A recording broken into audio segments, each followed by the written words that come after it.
I've just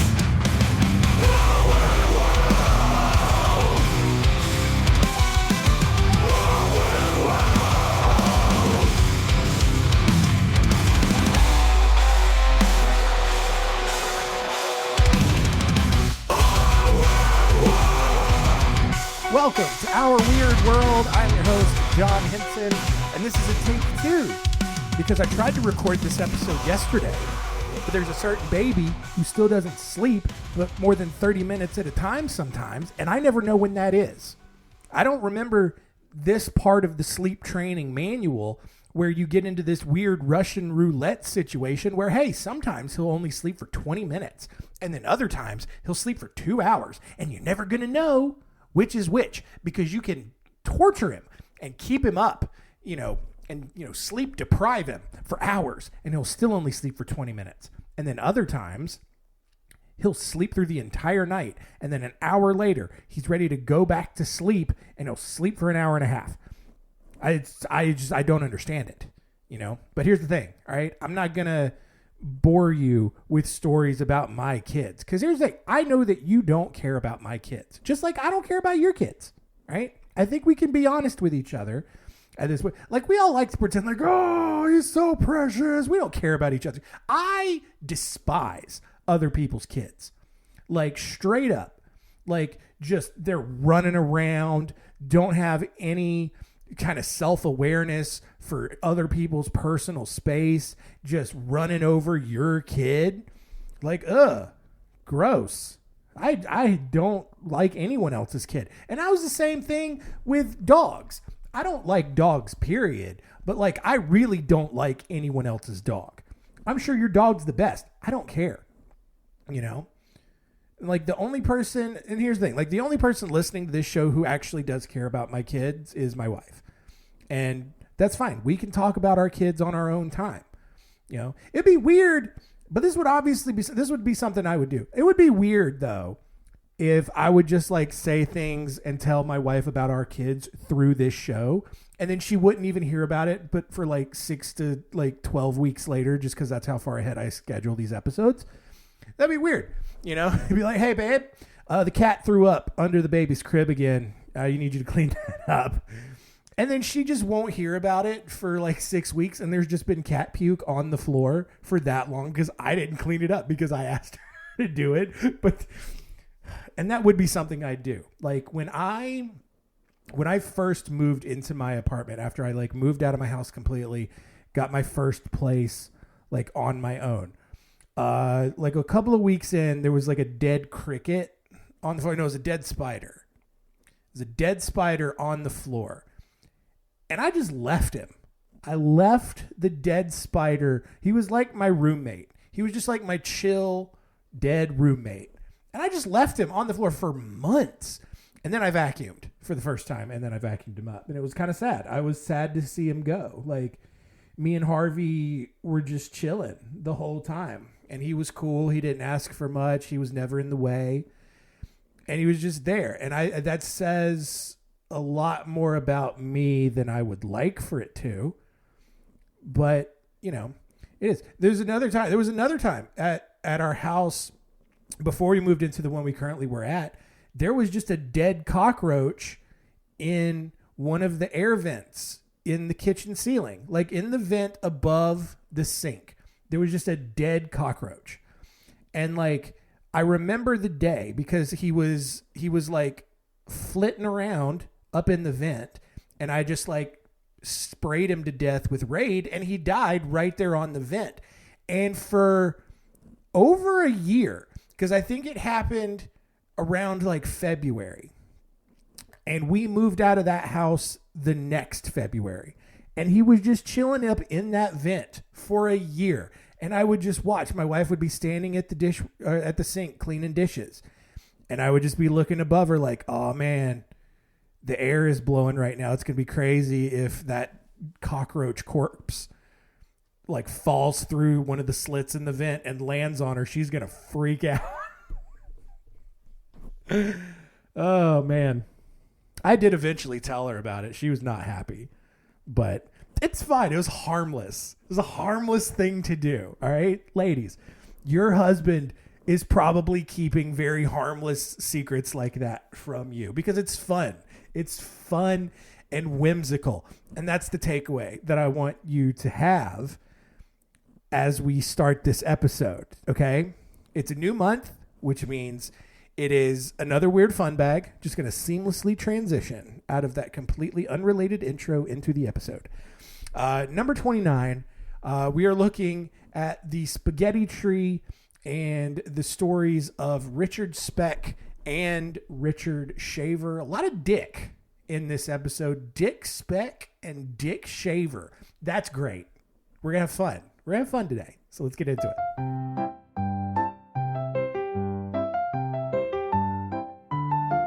Story time. Story time.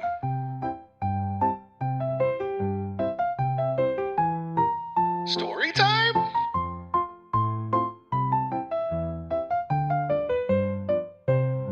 Story time. Richard Sharp Shaver was born on October 8th, 1907 in Berwick, Pennsylvania. While working in a factory in 1932, old Dick Shaver. God, it's so bad. That's one of the worst ones, right?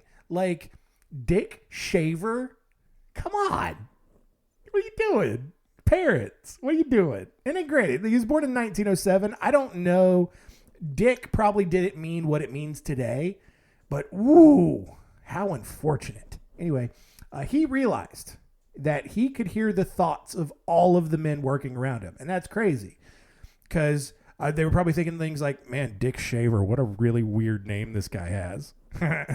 Dick Shaver. Anyway, probably not. But thanks to thanks to one of the welding guns that he was using in the factory having the proper quote-unquote field attunements, Shaver claimed to receive a telepathic record of a torture session conducted by malign entities in caverns deep within the earth. This dude's insane. The message that he received from the welding guns and the things scrambling his brain was apparently so traumatic that he quit his job and just became a hobo. After spending a short time in a mental hospital in 1934, should have been longer, Shaver bounced around until 1943. And in that year, he wrote a letter to Amazing Stories magazine claiming that he had discovered the ancient language of Mantong, which was the true source of languages on Earth. It's not. According to Shaver, the Mantong language had a hidden meaning in each sound, and if you knew all the meanings, which of course he did, you could decode the secret meaning to every word, name, and phrase. So basically, he's like, everything means a thing, but then it also has a secret meaning on top of it, just kind of depending on how you say the word or the sound that you make. It's kind of like Japanese. Like, I think it's one of those Far East languages where you can say the same thing, right? Like dong. You can say dong, and saying it like that means one thing. But then if you say it like dong, it means something completely different. I feel like I'm not talking out of my butt on this one. I feel like that's a thing that I've heard. I could be wrong. Anyway, that's kind of the gist of what Dick Shaver is saying here. And to prove that he wasn't insane, even though he absolutely was, and everyone around him probably also thought he was as well, Shaver actually sent this formula to this magazine editor, Ray Palmer, to try for himself, and it worked. And here's the thing. Obviously, it's going to work because Shaver invented this thing himself and then told people how to get the same results that he got of the thing that he made up. So, of course, it's going to work. Ray Palmer quickly responded to Shaver and asked how he had figured all of this out. And then Shaver responded with a 10,000-word document titled A Warning to Future Man. And in it, he described prehistoric races who had built cavern cities inside the Earth before leaving for another planet due to the sun's radiation. However, the ancient civilization left some of their offspring here, known as the Teros, who then degenerated into the mentally impaired Deros. This dude is off of his rocker. According to Shaver, these mentally handicapped Deros still lived in these cave cities in the Hollow Earth, kidnapping humans by the thousands and torturing and eating them. They also use sophisticated ray technology to spy on humans, I guess on the surface, and project tormenting thoughts and voices into their minds. And that's probably how he was getting all these crazy telepathic messages, because he's mentally handicapped. That's, oh man, just a bunch of grilled cheese eating, mentally handicapped humanoids down in the hollow earth, projecting horrifying telepathic messages to the not as mentally handicapped people on the surface. Okay. He said that the Darrows could be blamed for literally every bad thing that has ever happened, including airplane crashes, natural disasters, and women getting raped. So there you go, ladies. There's your excuse. All right. You weren't asking for it by the clothing and the outfit that you were wearing. That's not my thought, by the way. That's just some things that people say. You're not just making bad decisions. It's the Darrows down there making sure that you're getting raped. That's what it is. So stupid. He also claimed that the Darrows sometimes use their spaceships and rockets to travel and conduct business with quote-unquote equally evil extraterrestrials, and that he knew exactly where their cave cities were because he had been their prisoner for several years. Okay. In 1945, Palmer released Shaver's story in Amazing Stories with Palmer's own extensive edits and improvements, probably because it was a grammatical abomination. The story was released under the name I Remember Lemuria. The story gained immediate attention, with tens of thousands of people writing to corroborate Shaver's claims because they just want to be part of something. And also, it's fine. It's okay to, expose how insane you also are. Palmer was soon inundated with additional claims of encounters of Hollow Earth inhabitants. He was even contacted by Fred Chrisman, who a few years later was involved in the Maury Island incident. We covered that back on episode 135. Just some alien stuff happened. That's all it was, basically. The long short of it. Over the next 4 years, roughly 75% of the issues of Amazing Stories then featured content related to Shaver's original story.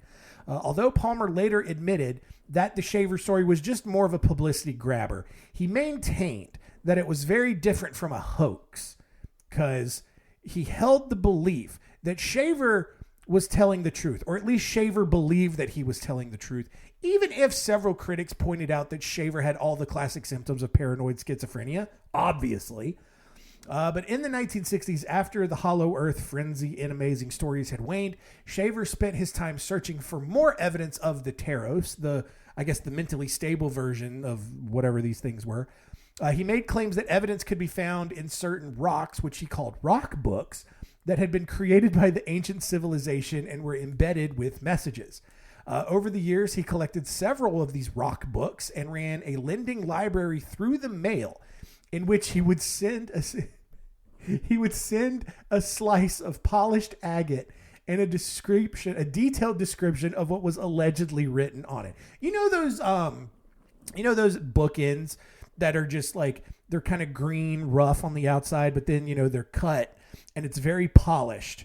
On the other end, you get like blue lines or green or pink or purple. Sometimes there's a hole in there and there's like some fuzzy little shinies in there. It's agate. All right. And he's taken these pieces of agate, and sometimes you get them shaved in slices. Sometimes you get them as bookends, whatever. And he's just mailing these pieces of agate around with a note like, hey, this is what these lines mean here in this piece. He also claimed that each of these rocks had been archived by the Atlanteans using quote-unquote special laser-like devices.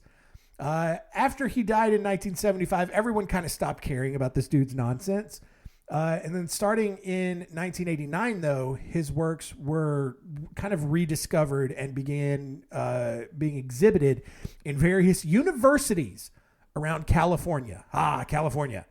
Such a lot of places of higher learning exhibiting this wacko's crazy ideas. Anyway, before we get to the other story of our other dick, we'll do the story of the spaghetti tree, where on April 1st, 1957, the BBC show Panorama ran a story that featured a family in the Ticino region of southern Switzerland harvesting spaghetti from a tree and highlighting the, quote, virtual disappearance of the spaghetti weevil, and also discussing the breeding process needed to develop a strain of tree that would grow the perfect noodle length. This was problematic for a ton of reasons, namely that we all know that spaghetti does not grow on trees. All right. If you were listening to that for the last couple of minutes and we're like, oh man, I didn't realize spaghetti grew on trees. They don't. Don't be stupid. All right. It was also April Fool's Day, because remember how I started this story saying on April 1st, 1957? Yeah. This aired on April Fool's Day, which was another detail that was apparently completely lost on the estimated 8 million people who tuned in to watch this show. The BBC, who has a pretty decent history of being more than happy to troll their audience, had given Panorama cameraman Charles de Jager a 100-pound budget to produce this piece. He filmed several scenes at a pasta foods factory in Hertfordshire, and even recruited Richard Dimbleby, which is a well-respected war correspondent for the BBC, to provide the voiceover work for the story. To the British people's credit, though, and I get, like, how can you be so stupid? Well, pasta was not a common food item at that time like it is now, right? Most people only knew of it because they purchased canned pasta in tomato sauce, which was actually considered an exotic delicacy at the time. And that's crazy, to purchase pasta and sauce in a can. I don't think I've ever seen that. Like, obviously we see jars of pasta sauce all through the grocery store, jars of tomatoes. That's fine. That's normal. But I've never seen a can of cooked pasta noodles. That's nuts to me. And then on top of that, they considered it an exotic delicacy. Oh, what's for dinner tonight, love? Oh, we're going to have pasta. We're going to have pasta noodles and tomato sauce. Oh, we're feeling fancy tonight. I don't know why there's 4 different British accents there, but whatever. It's my show. I can do what I want. Hundreds of people even called the BBC the next day and asked for more information on how they could cultivate their own spaghetti trees. The BBC did not say that the story was fake. They responded by telling them to place a sprig of spaghetti in a tin of tomato sauce and hope for the best. Good job, England. Finally, our story here of Richard Speck, who was born on December 6, 1941 in Kirkwood, Illinois. When he was 6, his father died of a heart attack, and his mother remarried 3 years later, moving him and his 7 siblings down to Dallas, Texas. The family then, from there, moved around constantly, and Speck never really got along with his new stepfather, who, of course, was very drunk and often abusive. Speck also struggled in school and was even forced to repeat the 8th grade. After failing out of 9th grade, he dropped out of school entirely and spent his newfound free time getting drunk, which he had been drinking already since the age of 12, probably why he flunked out of both 8th and 9th grade. And over the next several years, he was arrested dozens of times for a variety of misdemeanors.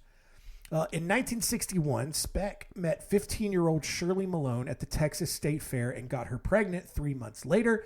Speck was 20 at the time. It's the 1960s in Texas. That's not as weird and rapey as it would definitely be today. The couple got married the following January and then moved in with Speck's older sister Carolyn and her husband. The daughter they ended up having, Robbie Lynn, was born later that July while Speck was serving a 22-day jail sentence for a drunken altercation in the nearby town of McKinney. Over the next few years, Speck then made a spectacular series of incredibly dumb decisions. In July of 1963, he was sentenced to 3 years in prison for forgery and burglary. After he was paroled in 1965, he was arrested a week later for assaulting a woman with a 17-inch carving knife. But thanks to a documentation error, he was fully released from prison on all charges after only 6 months there and got a job driving for the Patterson Meat Company. He was involved in 6 accidents in less than a span or in a span of less than 5 months, and was eventually fired for failing to show up to work. After that, his mother then recommended that he move in with a 29-year-old divorced ex-wrestler who he could babysit, so he could babysit her kids. His wife, not happy about his decision to actually go through with this and move in with an ex-wrestler, and decided to file for divorce. At that point, not the extra jail sentences, not getting fired for failing to show up for work and all that, but divorcing him for moving in with another woman to babysit her kids. Shortly after the divorce, Speck stabbed a man with a knife at the bar where his roommate worked. The charge, which was his 41st official arrest, by the way, was somehow whittled down to disturbing the peace, and he was only forced to pay a $10 fine. And I'm sorry, and I expect more out of Texas, but if you've been arrested 41 times, you should get murdered. You should get the death penalty immediately. You're nothing but a nuisance to society. All right? You just cause trouble for the sake of causing trouble, and you clearly can't learn. You're done. You're done. 41 is crazy to be arrested that many times, and on the 41st time to just pay a $10 fine. Then on March 5th, 1966, he stole 70 cartons of cigarettes from a grocery store, ditched his getaway car, and then had his sister taken to the bus depot so he could escape to Chicago. So now he's out of Texas, he's up in Illinois, and on April 3rd, 1966, he broke into the home of 65-year-old Virgil Harris in Monmouth, Illinois, where he had returned to live with some old family friends. While there, he tied Virgil Harris up, raped her, and stole the $2.50 that she had earned babysitting earlier that evening. That's sad. A week later, 32-year-old Mary Catherine Pierce was reported missing and was later found in an empty hog house behind the tavern where she worked. Authorities determined that she had been killed by blunt force trauma to her abdomen that had ruptured her liver. Police tried to question Speck for the murder, but then he fled to Chicago and moved in with his sister Martha. And then I guess police just kind of gave up. They're like, oh, no, he's gone. Oh, well. Despite his lengthy criminal record, Speck's brother-in-law somehow got him a job on the Clarence B. Randall, which is this bulk ore lake freighter, like one of those giant freighter ships that go through the Great Lakes, transporting all the iron ore from the Upper Peninsula, Upper Canadian or Lower Canadian areas, all that kind of stuff, right? This job actually required a letter of authority from the U.S. Coast Guard to let him be on this ship. And just a guy who's been arrested over 40 times, yeah, he's fine. What's he going to do? During his first voyage, his appendix ruptured, which forced him to be airlifted by helicopter off the ship and over to Hancock, Michigan for emergency surgery. Shouldn't have done it. Should have just tossed him overboard and let him die, but whatever. After making a recovery, he then rejoined the ship, where he was promptly kicked off after a drunken fight with one of the ship's officers. On July 8th, Speck's brother-in-law again took him to get a job with the Northern Maritime Union, but when no ships were available for him to go work on, his sister kicked him out of the house, and with nowhere to go, he returned to the Union and spent the next 4 days at a rooming house waiting for work.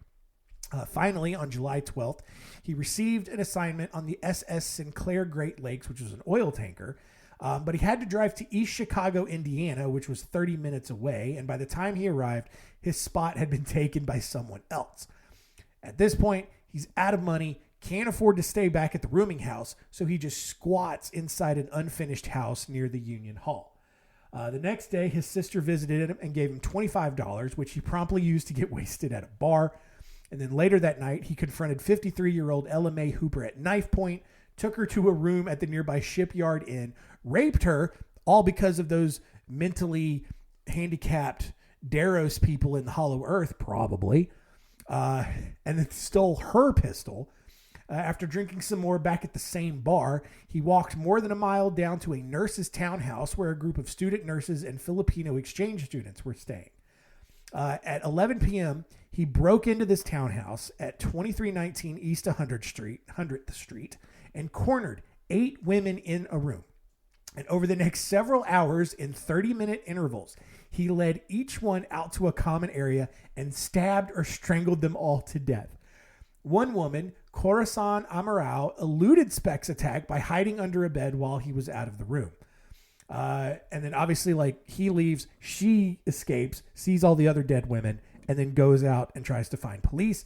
2 days later, police found his fingerprints all over the townhouse and began their search. He attempted suicide at the Star Hotel, but was quickly found and taken to Cook County Hospital, where police called in to make the arrest.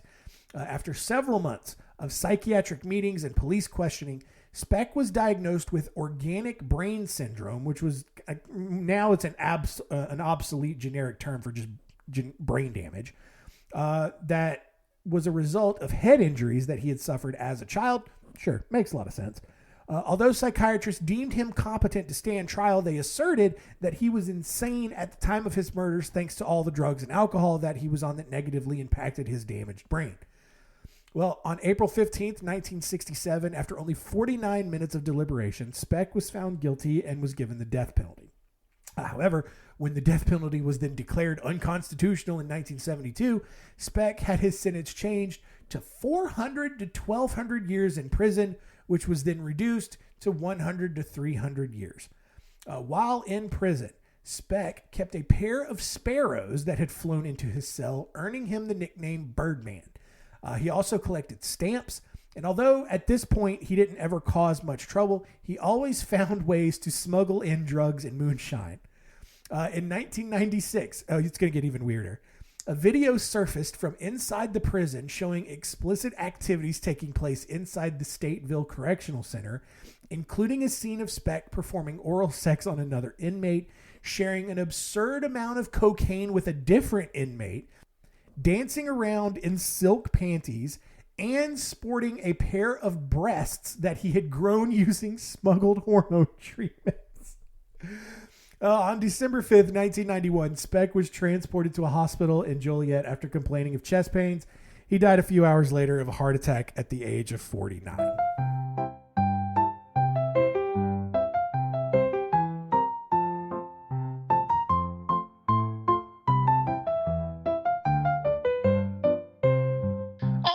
There you go. Weird fun bag number 29 in the books.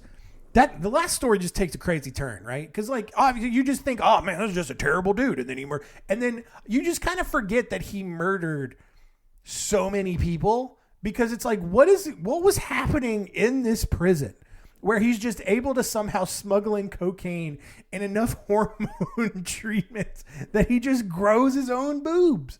Anyway, let's recap and see what we learned today.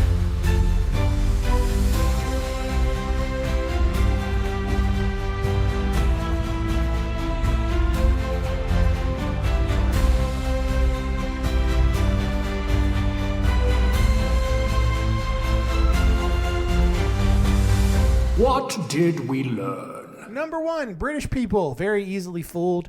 April Fool's joke that the spaghetti tree, just growing spaghetti off of trees, and 8 million people saw it, a bunch of people bought it, and it's not real.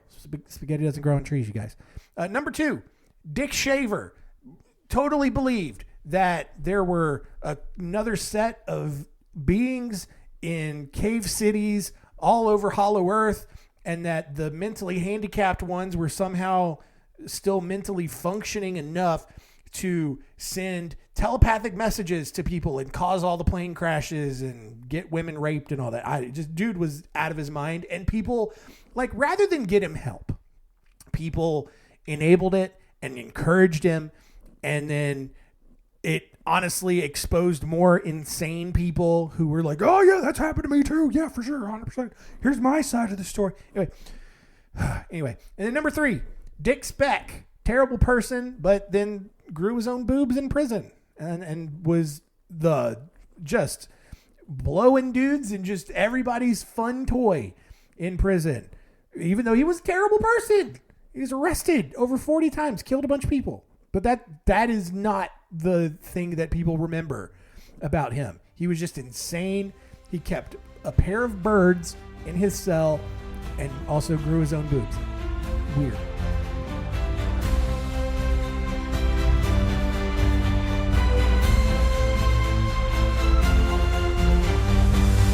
What did we learn? So this was one of those episodes where the baby slept for more than 30 minutes today. Yay. I know you don't care. Next week on the show, what are we talking about? I should be prepared. Oh. Hey, so you know how Jeffrey Epstein's a terrible person? Guess what? There's a guy that you may not have heard of that also around the same timeline was getting in a lot of trouble for allegedly molesting a bunch of girls. We're looking next week at the story of Peter Nygaard. It's crazy how this story has gotten buried, but Jeffrey Epstein's has been blown way up. And I get it, because Jeffrey Epstein didn't kill himself. And that's really why people care. But Peter Nygaard, on the same level as Jeffrey Epstein, and we're going to discuss him next week. So thank you so much for continuing to listen. Keep telling all your friends, and through the wheel.